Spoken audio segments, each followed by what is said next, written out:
It's the second week of the government shutdown. We'll find out how students are being impacted. Lots of students are sporting business attire today. Find out why.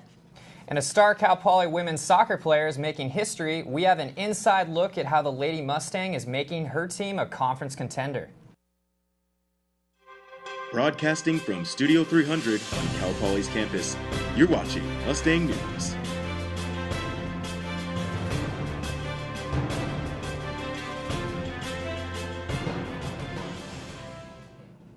Hi, I'm Trent Merfeld. And I'm Ashley DeVriend. You're watching our weekly half-hour broadcast of Mustang News.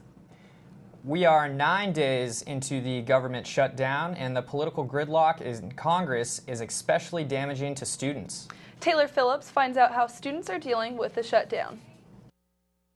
It's the 8th day of government shutdown, and some students on campus are feeling the effects. Molly Canfield is a first-year food science major and can't work to pay off her work-study loan until the government reopens. As a desk assistant, I man the desk at the hall. I'm just nervous about trying to fulfill the work-study while still keeping up with studies. Audrey Willis, third-year journalism major, is experiencing a similar problem. If I don't get my money in time, then I have to pick up more hours at my second job and pretty much just juggle even more than I already have on top of 16 units and being in a sorority and working 2 jobs. Students in the ROTC program are feeling the effects of the government shutdown as well. We do have some limitations on what we can and can't do for training purposes out at Camp San Luis Obispo. Even though we would like to go to Camp SLO and do, use some of the assets there, we're still well able to conduct all the training we need to. I'm Taylor Phillips, Mustang News. If the debt ceiling is not raised by October 17th, experts say the government will run out of money and could potentially damage the economy. We're feeling the effects of the government shutdown in our local tourism industry as well. But it has been positive. The San Luis Obispo Chamber of Commerce has seen hundreds of travelers come to the Central Coast who were not originally planning on stopping here. Because parks like Yosemite and Angeles National Forest are closed, the Chamber of Commerce has had more visitors than usual, all trying to find the best places to visit on the Central Coast. We're sending them to the local beaches, Avila Beach, Pismo Beach, Morro Bay, and they're definitely happy to appreciate our area here. The Chamber of Commerce says on average they see 70,000 people travel to the Central Coast each year. But with the government shutdown, they say that number is increasing because of international visitors. There's debate in Congress about funding the Affordable Care Act, more commonly known as Obamacare. This means student health care may see some changes. The legislative mechanism that gives more people access to health care could potentially change young adults' financial futures. The Affordable Care Act mandates that every person under the age of 26 can stay on their parents' insurance, rather than being ejected at the age of 23. The act also states that health insurance companies cannot refuse applicants for pre-existing conditions. Bad healthcare. We have some of the world's best healthcare, but it's getting increasingly difficult for everybody to access. Harris says that if 40 million more people are insured, the healthcare provider shortages will be greater. The Affordable Care Act goes into effect on January 1st. People who are not dependent on their parents have until that day to apply for insurance. It's not to say that we have... More than 200 companies were on campus yesterday, and today is the second day of the Fall Career Fair. The first day saw hundreds of students hoping to talk to companies they are interested in, and students walked from booth to booth in the rec center, hoping to make a good impression on potential employers. Company leaders say they are looking for candidates who are well-rounded. Someone that has those social skills on the one hand, but also you want someone that has the technical background in terms of like someone that can run a spreadsheet, someone that knows how to put together a presentation. Is the second and final day of the career fair, and it's going on from 9:30 to 1:30 p.m. Cal Poly fraternities of the interfraternity recruiting a new set of brothers. Christina Favuzzi caught up with the men to see what's in store for Fall Rush next week. It's the first time in 3 years that IFC fraternities have been able to recruit freshmen in the fall. That's because of a deferred rush policy that was put in place following serious risk management issues associated with rush. But coordinator of fraternity and sorority life, Diego Silva, says things have changed. We decided that it would be more beneficial to let go of deferred recruitment and really focus on education and preparation of our students in these environments, and hope that we better equip them to make the right decisions when it comes to it. Each one of the fraternities has a booth set up here on Dexter Lawn where you can find out more about each of their brotherhoods. Well, I want to join a brotherhood where I'll meet a lot of people and basically build connections throughout my life. So what are these fraternity men looking for in a new brother? We don't really want to find someone that we can shape. We want to find someone who's willing to be themselves. We want most of our guys just to be able to click with all of our members, just so we can get a great brotherhood of guys. Go Greek! With 17 fraternities on campus, IFC expects 350 to 400 men to rush. At Dexter Lawn, Christina Favuzzi, Mustang News. New members will get their bids on October 15th. The Cal Poly community is remembering several of our own. A crowd of more than 100 gathered in the University Union on Monday night for a candlelight vigil to remember 4 Cal Poly students that have died since spring quarter. Friends, family, and faculty and staff spoke in remembrance of Greg Namery, Weston Crow, Kyle Rhodes, and Luke Powers. Extraordinary individual. Weston lived his life to the fullest. He left no stone unturned. He lived with passion and with enthusiasm in all that he did. I could associate Luke's name with his face and his great smile. And Luke. And may we honor their memory through our love and kindness. To acknowledge. They also encourage the campus community to support one another in difficult times. Thieves are starting to cross new boundaries. Alexis Chikuti finds out which item they're targeting and where. iPhones are the latest big-ticket item that thieves are stealing from people in downtown SLO. My phone was stolen downtown at the Library Lounge on a Tuesday night, fight night. It was in my purse, actually, and somebody went in. It was really crowded, and they stole my phone and all my cash that was in there out of 2 separate compartments. The unfortunate rise in phones being stolen has increased since the popularity in smartphones over the past couple of years. I think iPhones are probably one of the more popular phones that are targeted, but some of the other ones like the Samsung Galaxy and some of the other smartphones are also ones that seem to be a target-rich environment. During summer, over a dozen iPhones were stolen out of several girls' purses in one night at the Library Bar in downtown San Luis Obispo. My friend's actually the bartender at the library, and he told me they had 13 phones stolen that night, and it's becoming like a repeated issue at multiple bars. I have another friend that got hers stolen from Bulls, so clearly it's becoming an issue, and it's an expensive one. The Find My iPhone app is available to locate the phone if it is lost or stolen if the phone is on. As of now, the victims of the iPhone thefts have not been able to locate their phones using the app because the thieves have shut the phones off immediately. A lot of the times they go unreported and people just don't tell us, so I think that there may be a lot more that occur than we even are aware of, to be honest with you. The best way to protect against an iPhone theft is to not put the phone in a back pocket or unzipped purse and to be aware of your surroundings. Carrying a small zipped purse or wristlet to more easily keep an eye on your belongings is also suggested. Alexis Chikuti, Mustang News. You can get updated maps and crime reports on the SLO Police Department's webpage. Some workers in California will pay soon and see a pay increase. Governor Jerry Brown signed a bill that will increase the minimum wage in the Golden State. The Assembly Bill 10 raises the minimum wage from $8 an hour to $10 over the next 3 years. Minimum wage workers will see a $1 increase on July 1st, 2014 and again on January 1st, 2016. Governor Brown says that the minimum wage has not kept pace with the rising costs and the increase is long overdue. This is the first time lawmakers increased the minimum wage since 2008. And 3 Cal Poly professors are participating in a national program that develops self-employment education in colleges across the country. The Coleman Foundation chose Journalism Department Chair Mary Glick, Graphic Communication Associate Professor Lorraine Donegan, and Orphalia College of Business Chair Lynn Metcalf to participate in their National Fellows Program.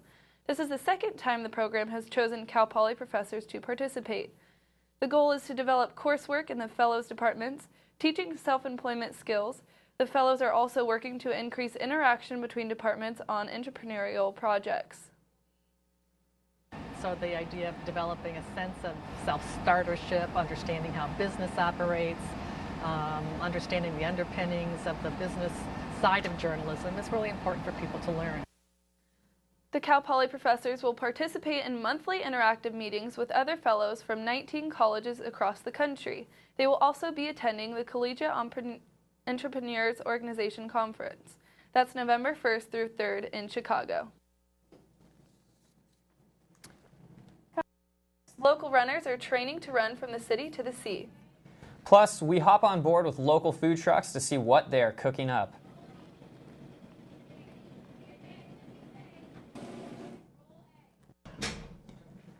The health center is making some changes, and it started a pilot program Monday night, which provides extended hours on Mondays and Wednesdays from 4:30 to 6:30 p.m. There will be one doctor and one counselor available during the extended hours, and if you need an appointment to see them, you can go and do that. Had our first one last night, and we saw 5 patients. The physician saw 5 patients, and the counselor saw 1. And if it is continuing to be successful, then we'll plan on expanding that to maybe more nights a week. The health center is also adding in a 3rd window at its pharmacy counter, and the window will be specifically for private consultations with a pharmacist. That's expected to open on Monday. Local runners are getting ready to make the trek from the city to the sea. This Sunday, participants will start from the intersection of Higuera and Court Street in downtown San Luis Obispo and run the course to Dinosaur Caves Park in Pismo Beach. Both the half marathon and Seaside 5K races benefit Cuesta College athletics. This sold-out event is the biggest athletic fundraiser for the Cougars. City to Sea is considered San Luis Obispo's community race, but people are now traveling to the Central Coast from Southern California and the Bay Area to run the beautiful course. It's the #1 fundraiser for the athletic department, and the majority of those funds are going back to track and field and cross country, and our plans for that for the future are to continue to develop our track and field, get stands, put in asphalting and track surfacing for the long jump and triple jump area, and just to outfit our athletes, with meal money and good travel schedules and the opportunity to get new equipment. Locher recommends signing up 6 to 8 weeks in advance next year before the race is sold out. Those still interested in being involved this year are encouraged to volunteer. Hungry after class? Well, reporter Denzel Quarterman tells us how your next lunch may come right to you. There's nothing like being able to step outside your class and have a burger grilled up for you without going very far at all. Just the convenience of it. It's right by the library. Well, that's pretty much the business plan of Curbside Grill and thousands of other food trucks around the country. Go to the customer. Now, food trucks are more likely to be found in larger, more metropolitan areas such as Los Angeles and New York to increase foot traffic. But SLO has a few of its own. Up in Portland or Seattle, the food trucks were pretty gourmet and basically like a full restaurant thing. It's just on the go or portable, so they can kind of move wherever. But the prices reflected that as well, so it's nice to see a campus option. In addition to high traffic areas such as schools and businesses, a large portion of food truck revenue comes from events such as sports and carnivals. There are a few gourmet food trucks that travel within the streets of SLO. Confusion, an Asian fusion truck, serves up delicious plates for the entire SLO County. Now the question for both truck and consumer is what to sell. It's got to be portable, it's got to be wrappable, so that usually works the best. And how do you find the location of such delicious mobile food? Well, food trucks go where you, the customer, want them to go. So inquiring about locations and suggesting new places via Facebook and Twitter is always encouraged. Denzel Quarterman, Mustang News. For more information on food trucks in the SLO area, visit mustangnews.net. From teacher to Dean of Architecture, Margot McDonald has been named interim head of the Architecture Department. McDonald has been a professor at Cal Poly for 2 decades, but will now be the head of architecture. This isn't her first time, though. She held the position 10 years ago before taking a leave of absence to work on her PhD at UC Santa Barbara. I like supporting my colleagues, the other faculty that are themselves on growth trajectories in terms of research and teaching, and It just puts you in a different place in how you interact with your colleagues. Attention on merging aspects of the graduate and undergraduate programs so students have access to all classes they're interested in. Cal Poly is offering a new minor, and you can now get a minor in political science. Previously in the political science department, students could minor in either law and society or global politics. Now, they can take a minor in political science as a whole. But if what you're interested in is sort of politics more generally, so you'd like to take a little bit of everything without focusing on one of those areas, the political science minor is really set up for that. 28 units are required for the minor, and students who are interested can contact Professor Moore or stop by his office at Building 47 in Room 14. After the break, Lisa Diaz is here with a look at the weather. Plus, Denzel Quarterman takes a look at all the latest in Mustang sports. Welcome back to Mustang News. We've had some back and forth weather this week. At first it was hot, and now it's cold. It's been a little bit chilly lately. Yeah, and with the weekend coming up, here's Lisa Diaz to tell us what to expect from Mother Nature. Take it away, Lisa. Thank you, Trent. I know a lot of you probably missed the sun, but no worries, it's coming back. We're going to have moderate temperatures all week, sunny skies, so get a head outdoors, and the highs will gradually increase, so don't worry, fall, winter, it's holding off, it's not here yet. So let's take a look at our 5-day forecast.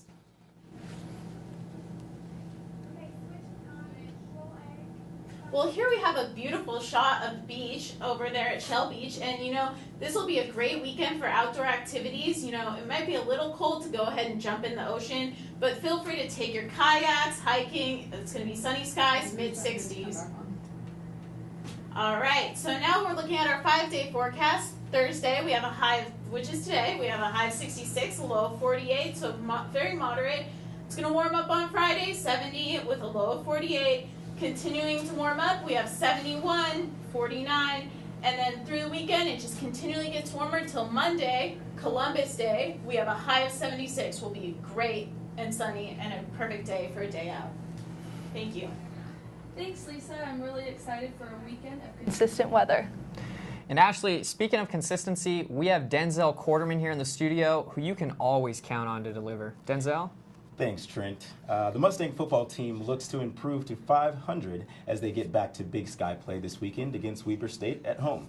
The Mustangs are coming off a less than stellar performance against the Yale Bulldogs this past weekend, who shut down the Mustangs' offense in the second half.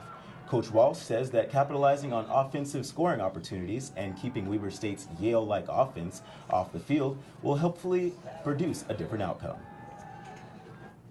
They're every bit as good as we are. And if we don't take advantage of the opportunities that we create offensively for ourselves, we'll have problems. Offensively, they're similar to Yale. They do similar things.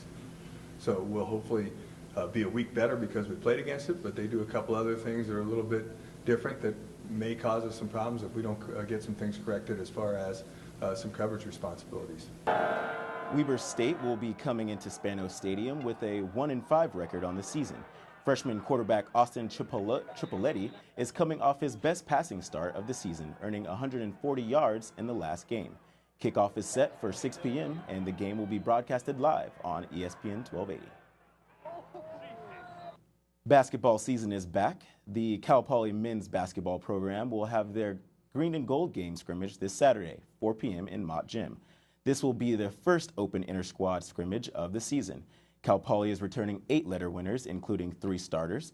Leading Cal Poly's list of returners is senior forward Chris Eversley. Eversley was a first-team All-Big West selection last season after averaging 15 points a game. The men's basketball program will open up their regular season at University of Arizona November 8th. One Cal Poly athlete is nationally recognized this week. Lisa Diaz has the story. This one sent up ahead. Here's Krieghoff. She gets into space. She's got it into the box. Shot with her left foot. The ball blocked. She can turn on anyone with the ball better than I've ever seen. And she just makes good decisions.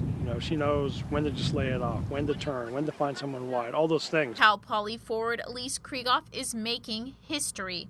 The sophomore soccer star is College Sports Madness National Offensive Player of the Week, Big West Conference Offensive Player of the Week for the 4th time, and scored her 15th goal to tie the Cal Poly season record in Sunday's loss to UC Irvine. We're still lost, but I mean, I'm just looking at it as a positive note.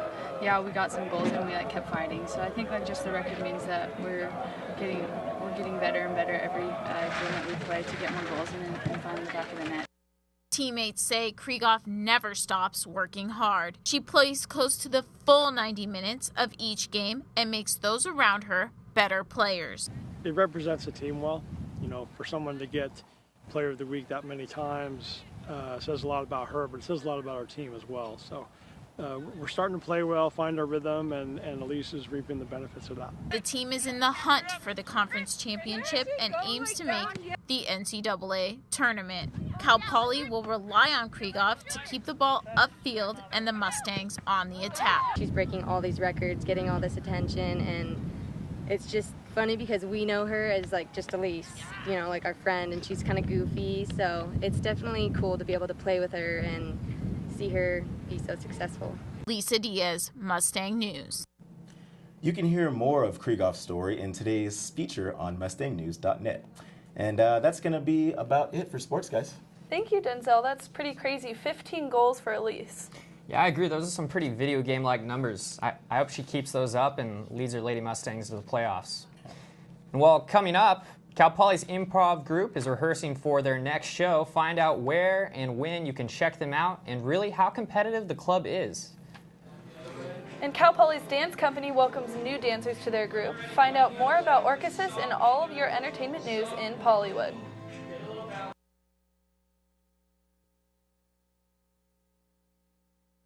And good entertainment. And if you're looking to do more than bundle up inside this cozy weekend, here's Brianna Whitney with what to do this weekend in Polywood. Thanks, guys. If you want to catch a good laugh on campus, you can check out Smile and Nod. The Cal Poly Improv Group had more people audition this year than they ever have before. 80 people showed up to try out for the club, but only 4 were chosen.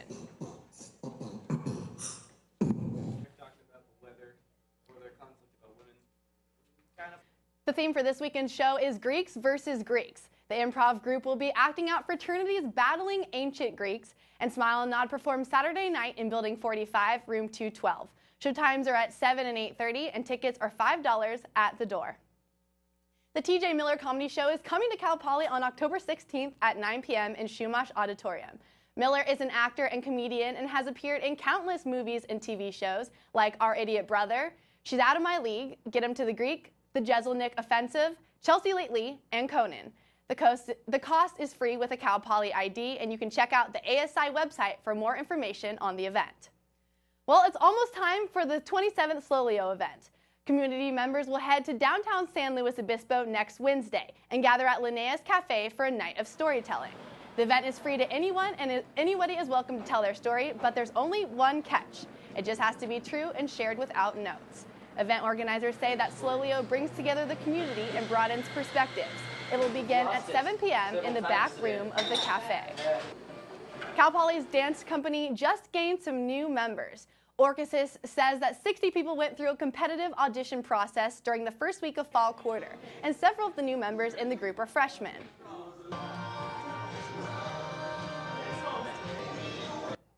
We've got 10 new people, which is great, and some people that have returned and are back for more. So it's a good mix of new and experienced dancers that are here. The company is now rehearsing for their 44th annual show this winter quarter. Dance students voted on this year's show title, Vitality. They are preparing 13 new pieces for the show, which will feature work from both student and local professional choreographers. That's it for Polywood this evening. I'll send it back to you guys on the desk. Thanks, Brianna. Well, thanks for watching our weekly broadcast and half our broadcast of CPTV.